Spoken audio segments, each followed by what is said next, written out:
Good morning. This is Satya Achanta. I will be moderating today's webinar on ATS Moratorium on tear gas and pepper spray, co-presented by Dr. Anthony Szema. He goes by Tony, Dr. Tony Szema, and Dr. Sven Eric Jordt from Duke University School of Medicine.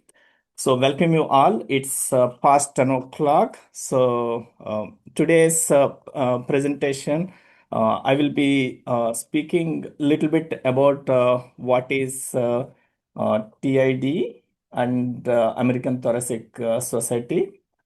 So American Thoracic Society, ATS, is the world's leading and largest professional society dedicated to the advancement of global respiratory health. So ATS focuses on pulmonary health, critical care, and sleep medicine. And it has a larger membership, more than 16,000 members, and majority of them are also working outside the United States, focusing on global respiratory health. So today's webinar is sponsored by Section on Terrorism and Inhalation Disasters section within American Thoracic Society. So within TID section, so we focus on various aspects, including clinical research and epidemiology, focusing on acute lung injury, acute respiratory distress syndrome, pulmonary fibrosis, and we also focus on studying long-term investigations in patient populations exposed to chemical agents, for example, granite well, chlorine disaster, California wildfires, 9/11 dust inhalations, Gulf War syndromes, tear gas agents, and as situations come, we focus on those incidents. For example, East Palestine train derailment incidents. So we have been focusing on those chemical agents and acute and long-term effects. So our as a section, so we prepare the public and also the physicians in preparing for and giving them guidance on masking, respiratory support, and we provide guidance on decontamination and the right way of wearing PPE, both for the professionals, patients, and also environmental decontamination agencies. And we also provide a lot of outreach and extension to the healthcare professionals and also to the education. So today, we have two expert speakers, Dr. Tony Szema. So he is an MD and also fellow of American Thoracic Society. Dr. Szema, he is a clinical professor of medicine and a clinical professor of occupational medicine, epidemiology, and prevention. And he is also director of International Center for Excellence in Deployment Health and Medical Geosciences at Northwell Health Foundation, and uh, he uh, uh, he is also associated with Hofstra. Dr. Szema received his undergraduate degree in industrial and management engineering from Rensselaer Polytechnic Institute in New York, and then he received his medical degree from Albany Medical College, and subsequently he received training at Johns Hopkins Bayview Medical, where he was fellow in medicine at Johns Hopkins University School of Medicine, and subsequently he received fellowships in pulmonary and critical care and clinical adult and pediatric allergy and immunology, and postdoctoral training in rheumatology and immunology research at New York Presbyterian Hospital, Columbia University campus.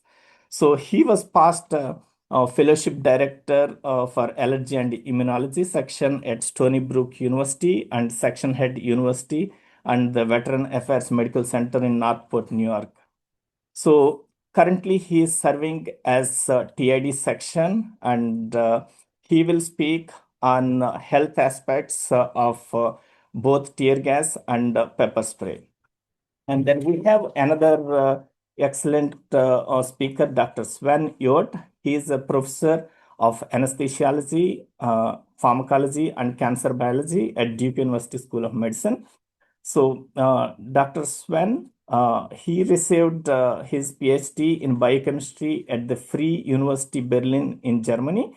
And then he conducted postdoctoral studies in Nobel laureate Dr. David Julius Laboratory at the University of California, San Francisco, where he investigated how natural products such as capsaicin, the pungent ingredient in chili peppers and pepper spray, induce pain.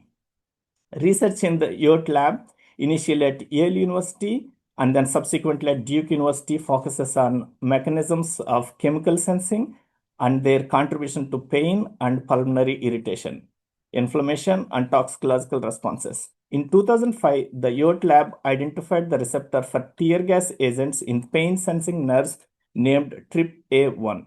And then he has investigated how activation of this receptor contributes to the adverse health effects of these agents. Dr. Jordt is a former chair of the American Thoracic Society's Terrorism and Inhalation Disasters section, and he also served as Society's delegate to recent conferences of state parties and the fifth review conference of the Organization for the Prohibition of Chemical Weapons, OPCW. For his discoveries, Dr. York received the Presidential Early Career Award for Scientists and Engineers by the President of the United States, and he also received the prestigious Leading Edge in Basic Science Award by the Society of Toxicology, among other awards. In 2026, he was named a Fellow of the American Thoracic Society.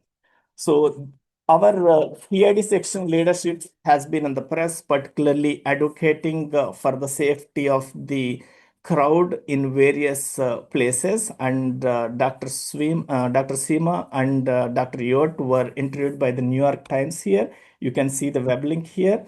And Dr. Jordt was also interviewed by many other news outlets, including Minneapolis Post, Mother Jones, and Lookout on various aspects, including how the victims were feeling pain in their eyes when they were exposed to tear gas agents and pepper spray, and on a new scary looking green gas that was deployed in Minneapolis, and how people felt the effects of tear gas from the place of deployment and several blocks away from the deployment.